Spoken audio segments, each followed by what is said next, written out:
Donald Trump প্রশাসনের কড়া অবস্থানের মধ্যেই এবার আরও কঠোর বার্তা দিলেন ইরানের সর্বোচ্চ নেতা আয়াতুল্লাহ আলী খামেনি। তিনি হুঁশিয়ারি দিয়ে বলেছেন, বিশ্বের শক্তিশালী সেনাবাহিনীও মাঝে মধ্যে এমন চর খেতে পারে যে তারা আর উঠে দাঁড়াতে পারবে না। কূটনৈতিক মহলে এটিকে ওয়াশিংটনের উদ্দেশ্যে সরাসরি সতর্ক বার্তা হিসেবে দেখা হচ্ছে।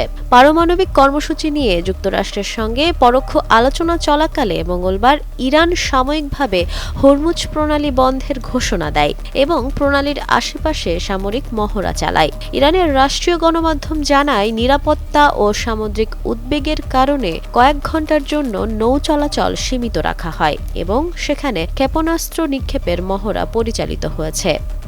বিশ্বের মোট তেলের প্রায় 20% এই জলপথ দিয়ে পরিবাহিত হওয়ায় সিদ্ধান্তটি বৈশ্বিক জ্বালানি বাজার ও আঞ্চলিক নিরাপত্তায় বড় প্রভাব ফেলতে পারে বলে মনে করছেন বিশ্লেষকরা। যুক্তরাষ্ট্র এই অঞ্চলে সামরিক শক্তি বাড়ানোর পর এটিই প্রথমবার তেহরান প্রকাশ্যে প্রণালী বন্ধের কথা বলল। ফলে মধ্যপ্রাচ্যে নতুন করে উত্তেজনা বাড়ার আশঙ্কা তৈরি হয়েছে। এদিকে পররাষ্ট্রমন্ত্রী আব্বাস আরাকচি তুলনামূলক নরম সুরে বলেন, একটি চুক্তিতে পৌঁছাতে নতুন জানালা খুলেছে, তবে ইরান যে কোনো আগ্রাসন মোকাবেলায় প্রস্তুত। ওমানের মধ্যস্থতায় জেনেভায় চলা পরোক্ষ আলোচনায় ট্রাম্পের প্রতিনিধি হিসেবে স্টিভ উইটকফ ও জ্যারেড কুশনার অংশ নিচ্ছেন।